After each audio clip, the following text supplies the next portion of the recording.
Storydepths presents audiobook of the Curators Series, Book 1, Zephy Awakening by Kennard.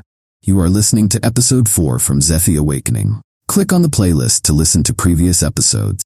All rights reserved. When I received the photo of Zephy from Lena, I immediately understood the weight of the responsibility she had placed in my hands. This wasn't just about solving an academic puzzle.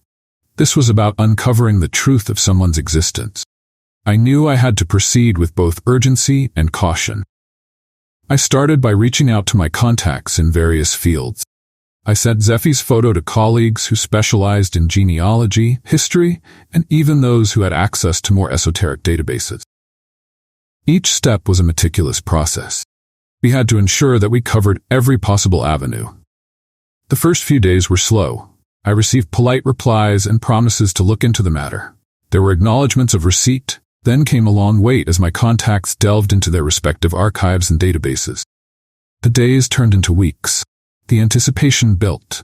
I ran Zephy's image through facial recognition software.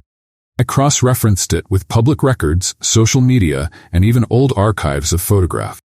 Each search came back with the same result. No match. It was as if Zephy had never existed in any recorded form. My colleagues were equally baffled. One historian friend, known for her ability to uncover hidden details, called me after a week. "Garrett, I've never seen anything like this. It's like man's ghost. There are no records of him anywhere. Not even under different names." I sighed. I ran a hand through my hair. "I was afraid you'd say that. Thanks for trying." After exhausting the usual channels, I turned to more unconventional method. I reached out to a friend. He worked in an organization that specialized in tracking down long-lost relatives and missing persons. Even they came up empty-handed. "Garrett, it's as if your friend doesn't exist. There's no digital footprint, no historical records, nothing." Frustration began to mount. How could a person live without leaving a trace? It defied everything we knew about modern society. Yet, here we were with nothing to show for our efforts. I decided to take a more personal approach. I reached out to an old mentor. He had a knack for solving the unsolvable. "Zephy, you say," he mused over a crackling phone line. "Send me everything you have. I'll see what I can do." Days later, he called back equally stumped. "Garrett, I've scoured every resource at my disposal. The man simply doesn't exist in any record." After several weeks of exhaustive research, it was time to report back to Lena. We scheduled a video call. As her face appeared on the screen, I could see the hope mingled with anxiety in her eyes. "Lena," I began gently, "I've run Zephy's photo through every database. I contacted all my colleagues. We've checked public records, historical archives, even unconventional sources. There's no match for Zephy's face and no records found for his name either." She looked disappointed but not entirely surprised. "So nothing at all? Not even a hint?" I shook my head. "I'm afraid not. It's as if he doesn't exist in any documented form. This is highly unusual, Lena. People leave traces even if they try not to. But Zephy, he's an enigma." Lena sighed. Her shoulders sagged. "I was afraid of that. But thank you for trying, Professor. At least now we know that this isn't going to be easy." "Don't lose hope, Lena," I said firmly. "Sometimes the most important discoveries come from the most unexpected places. Keep looking for clues in Kit's hammock. Talk to locals and search for old records in town. There's a story there, even if it's hidden well." She nodded. A spark of determination returned to her eyes. "I will. Thank you for all your help, Professor. I'll keep you updated on anything I find." The call ended. I sat back in my chair. I contemplated the mystery of Zephy. There had to be an explanation, something we were missing. I had a feeling that Lena's journey was far from over. Lena uncovering Kit's hammock. Determined to dig deeper into Zephy's mysterious past, I decided to contact the town's municipal office to find any records related to his cottage. After contacting the town's municipal office to find details about Zephy's cottage, I was shocked and intrigued by what I discovered. The cottage was registered under the name Keyleth Blake. More interestingly, in her will, Keyleth had stated that the cottage should belong to Zephy after her passing. However, the cottage was still registered in Blake's family name. There was contact provided, a lawyer named Jordan Blake. Given their shared last name, it seemed likely that Keyleth and Jordan were from the same family. What truly stunned me was that the will was drafted in 1842. If Zephy had inherited the cottage, then that would make him at least 182 years old. The idea was unbelievable. No one could live that long. It defied everything I knew about human lifespan. It raised countless questions about Zephy's true nature. Determined to learn more but unsure how to proceed, I decided to research Jordan Blake's law firm. Maybe there was a way to get in touch with someone who could provide more information. After some digging, I discovered that Jordan Blake's great-great-great-aunt now ran a law firm called Blakes & Sons. It wasn't a big firm. It had a solid reputation, especially among older folks in the area. Sitting at my desk, I pulled up the firm's website. It was a modest site, simple and straightforward, reflecting the firm's down-to-earth reputation. The homepage had a picture of a man in his 50s, presumably the current Blake. He had a warm smile and kind eyes. The site listed various legal services and a phone number for inquiries. I hesitated for a moment, my fingers hovered over the keyboard. This was a huge leap, diving into a mystery that spanned over a century and a half. But I knew I had to try. Zephy deserved to know the truth about his past. This seemed like a crucial step in uncovering it. Taking a deep breath, I noted down the contact information. I will call them soon. I wanted to see if they could provide any more insights into Kenneth Blake's will and Zephy's history. I felt a mixture of excitement and anxiety. I closed my laptop. This journey was turning out to be more complex and fascinating than I had ever imagined. For now, though, I needed to process what I had learned. I decided to spend the evening organizing my notes. I wanted to prepare my questions for Blakes & Sons. This was just the beginning. I had a feeling the answers I sought were within reach if only I could piece together the right clues. As I worked, my mind kept drifting back to Zephy. How could he possibly be over 182 years old? What connection did he have to Kenneth Blake? The more I thought about it, the more determined I became. I would uncover the truth, no matter how unbelievable it seemed. In doing so, perhaps I could help Zephy find the missing pieces of his own life's puzzle. The next day, I gathered my notes. I prepared my questions for Blakes & Sons. With a mixture of excitement and nerves, I picked up the phone. I dialed the number I had noted down the previous evening. After a few rings, the receptionist answered. Blakes & Sons. How can I help you? Hi, my name is Lena. I was hoping to speak with Mr. Blake, I said, trying to keep my voice steady. Do you mean Owen Blake? The receptionist asked for clarification. Yes, that's right, I replied, even though I wasn't entirely sure of his first name. One moment, please, she said. After a brief hold, she came back on the line. You're in luck. Mr. Blake is available. I'll connect with you now. There was a click. A calm, professional voice came on the line. This is Owen Blake. How can I help you? Hello, Mr. Blake. My name is Lena. I'm calling because I came across some information about your great-great-great-aunt, Kenneth Blake, and a man named Zephy. I was hoping to learn more about them and the will she left behind. A brief pause ensued before Owen responded. That's quite a specific inquiry, Miss Lena. I think it would be best if we discussed this in person. There are some things that are better explained face-to-face. Can you come to Cleveland? We could meet at a coffee shop near my office. The request caught me off guard. Traveling to an unfamiliar city to discuss a mystery that spanned centuries was not something I had anticipated. I knew this was an important step in uncovering the truth about Zephy. Of course, Mr. Blake, I replied. I can make the trip. When would be a good time for you? I'm available later this week, he said. How about Friday morning at 10? There's a coffee shop called Roasters near my office. Friday at 10 works for me. Confirmed. Thank you for agreeing to meet with me. Not at all. I look forward to our conversation, Owen said. We then ended the call. I took a deep breath, feeling a mix of anticipation and apprehension. I had never been to Cleveland. The idea of traveling to meet someone I had never met was daunting. But this was important. I was determined to see it through. I informed Zephy and my aunt about my plans. I'm going away for a few days, I told them. I've found someone who might provide more information about Zephy's past. I'll be back soon. Zephy looked puzzled, but nodded. All right, Lena. Be safe. My aunt gave me a concerned look. Are you sure about this, dear? Yes, Aunt Mary. I have to see this through. It might be key to understanding everything, I reassured her. With their support, I made my travel arrangements. I packed a small bag. The journey felt like a significant step towards uncovering the truth. As days passed and Friday approached, I couldn't help but feel excitement mixed with fear of the unknown. On the day of my departure, I took one last look at Zephy's cottage, feeling a sense of determination. This trip could change everything. With that thought in mind, I headed to the train station. I was ready to uncover the secrets that had been hidden for so long. I arrived at the coffee shop, Roasters, a few minutes early and found a table near the window where I could easily spot Owen Blake when he arrived. The place had a warm, inviting atmosphere. A rich aroma of freshly brewed coffee wafted through the air.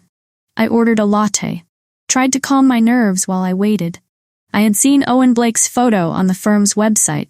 I knew what he looked like, a man in his 50s with a kind face and a professional demeanor. It shouldn't be difficult to recognize him.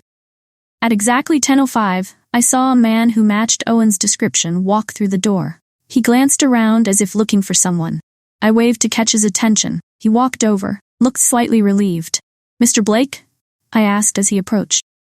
"Yes, that's me. You must be Lena," he replied with warm smile. "Sorry I'm a few minutes late." "No problem at all." I stood up to shake his hand.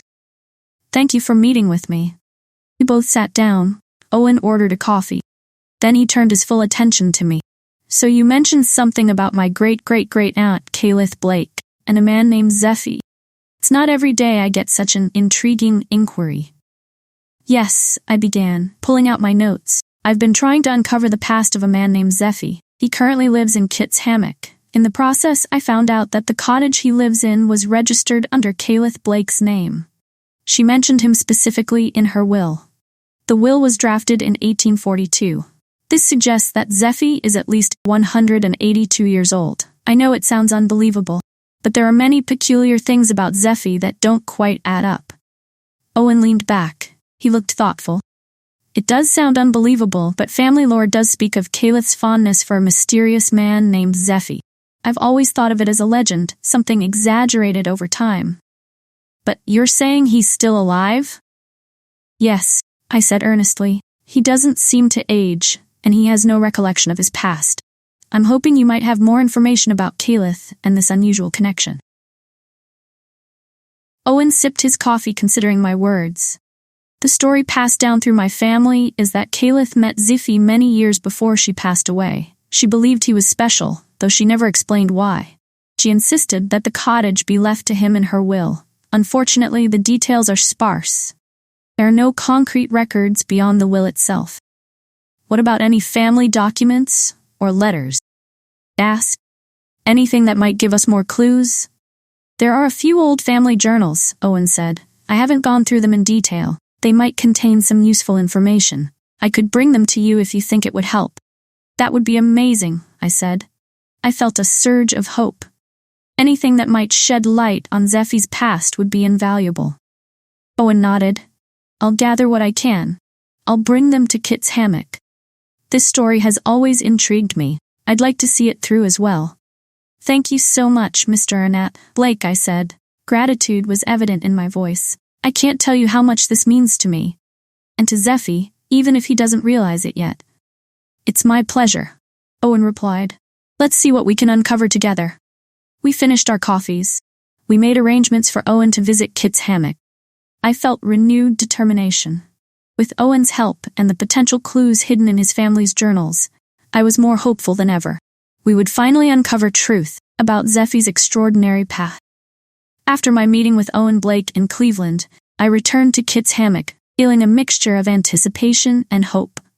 I informed Zephy and Aunt Mary that Owen would be visiting to help us uncover more about Zephy's past. A few days later, Owen arrived with 3 sets of journals that had been passed down through his family. We gathered at Aunt Mary's cozy living room, the journals spread out on the coffee table. Aunt Mary made us all tea, and we settled in to start going through the first journal. Initially, it contained general entries about Kennard's daily life, family, and her thoughts. Nothing particularly remarkable about Zephy.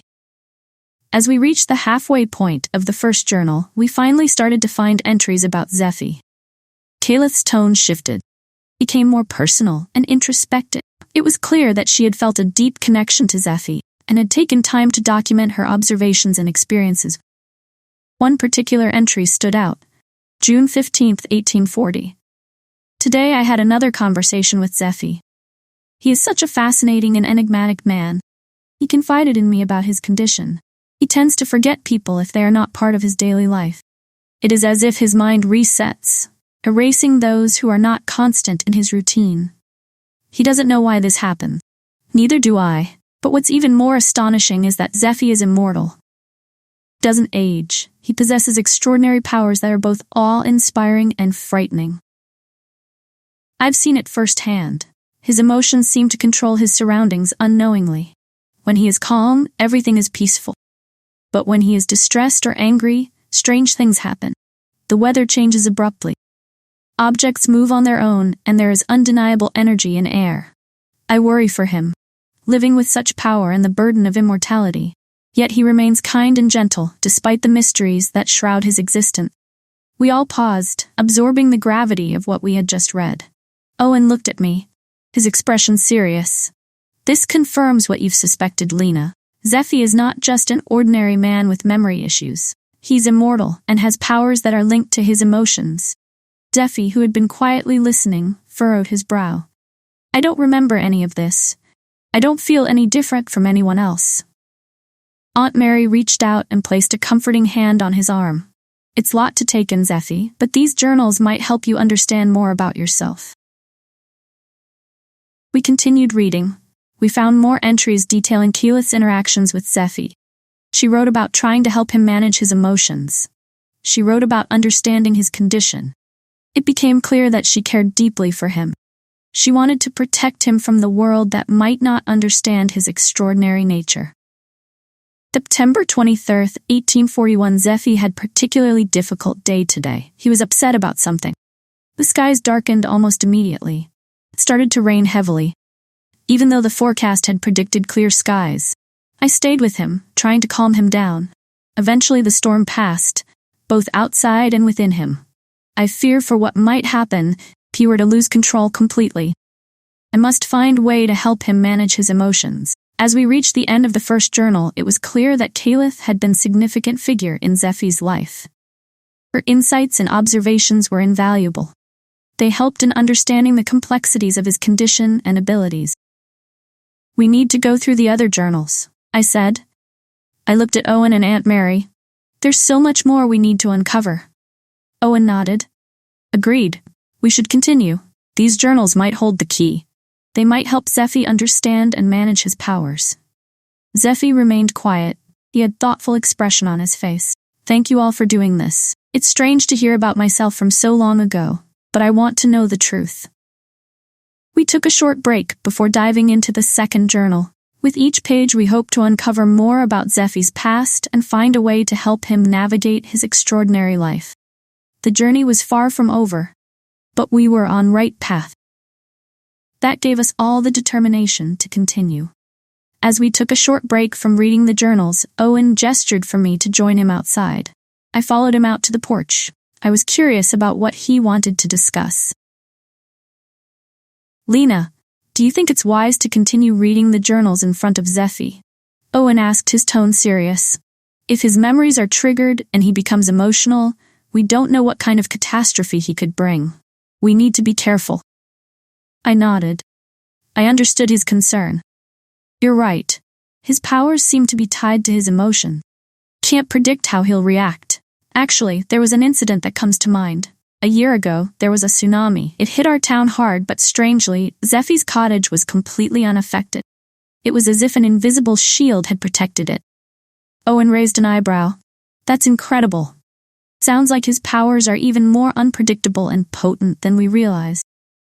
Exactly, I said. We need to be cautious about how we proceed. Owen nodded. I think it would be best if we stop the journal reading for today. We can continue when Zephy is busy in his garage. That way, we can gather more information. We avoid the risk of an emotional reaction from him. Agreed, I said. We can tell him we're just taking a break for now. He's used to me helping out at the garage. It won't seem suspicious if I spend more time there. With our plan in place, we headed back inside. I approached Zephy, who was quietly sipping his tea. He seemed lost in thought. Zephy, Owen and I were thinking that we should take a break for today, I said gently. We've covered a lot. It's important to pace ourselves. We can continue another time. Zephy looked up. A hint of relief was in his eyes. That sounds good. It's a lot to take in. I appreciate the time to process. Aunt Mary nodded in agreement. It's important to take things one step at a time, dear. Owen chimed in. Absolutely. We'll reconvene when you're ready, Zephy. In the meantime, Lena and I will go through the first journal again and gather more information for you. Zephy smiled faintly. Thank you. I trust you both. Help me figure this out. With that, we wrapped up our session for the day. Zephy headed back to his garage and I walked Owen out to his car. Thank you for being cautious, Owen said as we reached his vehicle. We need to ensure Zephy's safety as well as our own. Course, I replied. We'll continue to piece together his past. We'll find a way to help him. It's just going to take some time. Owen nodded, expression resolute. We'll get there. Let's touch base tomorrow. Plan our next steps. Sounds good, I said. I watched as he drove away. I returned inside. My mind buzzed with the day's revelations and plans for the future. We had made significant progress. There was still so much to uncover. For now, the priority was to protect Zephy. Ensure that we approach this delicate situation with care and consideration. This was episode 4 from the Curators Series, Book 1, Zephy Awakening by Kennard. Available only on StoryDepths YouTube channel. Click on the playlist to listen to other episodes.